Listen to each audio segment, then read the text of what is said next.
Thank you to all of you for holding this hearing.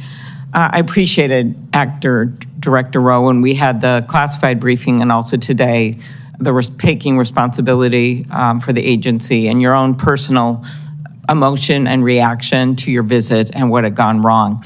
For the people in my state that keep asking me, I just don't get how he got on the roof. I know we've gone through great details and a lot of examination. Could you just give a minute on what went wrong and how you think it can be fixed? Because I think it's just going to help to dispel the conspiracy theories. There are some people that think it didn't really happen, which of course is completely ridiculous. It did. There are some people that think all kinds of conspiracies went on within the government, which is also false. But could you just tell them what went wrong so they understand? Yes. No, thank you, Senator. I thought long and hard about this. I think this was a failure of imagination. A failure to imagine that we actually do live in a very dangerous world where people do actually want to do harm to our protectees. I think it was a failure to challenge our own assumptions. The assumptions that we know our partners are going to do everything they can, and they do this every day. But we didn't challenge our own assumptions of, we assume that someone's going to cover that. We assume that there's going to be uniform presence. We didn't challenge that internally during that advance. So moving forward, I've directed that when we're talking to people and we're making requests, we are very specific about what we want. We are providing explicit instructions on exactly what our expectation is and what we need them to do and what we want them to do. That's the only way that we're going to be able to move forward beyond this. And let me just tell you that our state and local law enforcement partners are the best. So this belief that somehow they are less than federal law enforcement or they're less than the Secret Service, they're out there patrolling communities every day. They're the ones out there going into hazardous conditions every day. They know their communities.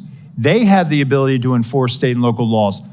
Our advanced agents do not. Right. We need them, and we need them to be partners with us, and I think we need to be very clear to them, and that may have contributed to this situation. Yeah, appreciate that. I have the same respect.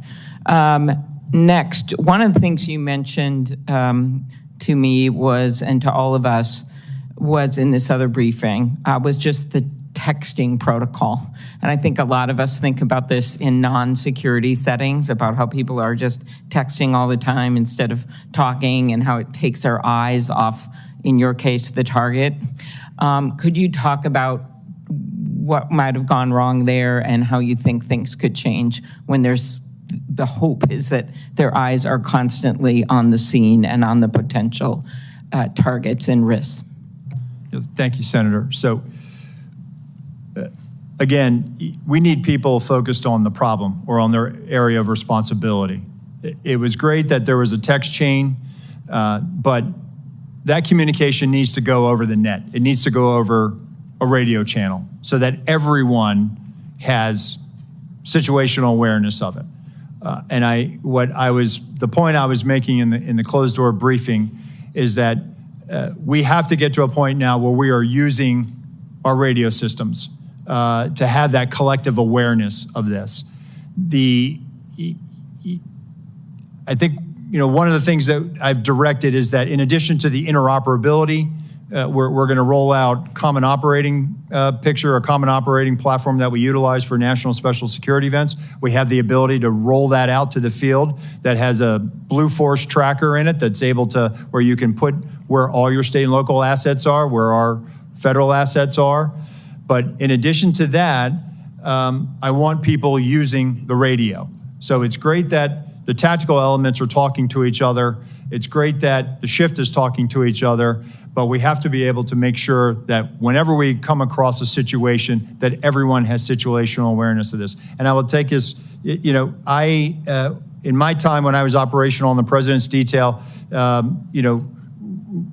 we were given the explicit instruction, hey, if you're going to pass it, if it's relevant enough that you feel like you need to pass that information, do it over the radio. And that was the protocol that we had. And I think over the years, perhaps with the advent of technology and smartphones, perhaps we've gotten away from that. But we need to get people back on the scope, back on mission, back focused on what they need to be responsible for. Okay, and the next question I'll put in writing. Thank you very much of you, Mr. Abate, but it's just pointing out that we've seen this rise in threats against members of Congress, which of course is relevant to this. 8,000 just last year, more than 4 times over the past 7 years. I'll want to ask you in writing about the steps that the Justice Department is taking to prioritize these cases. I know there's been some changes made. Yes, Senator, it's of our highest priority, and we're urgently working on it 24/7 every day to protect each and every one of you here. Appreciate it. Thank you, both of you.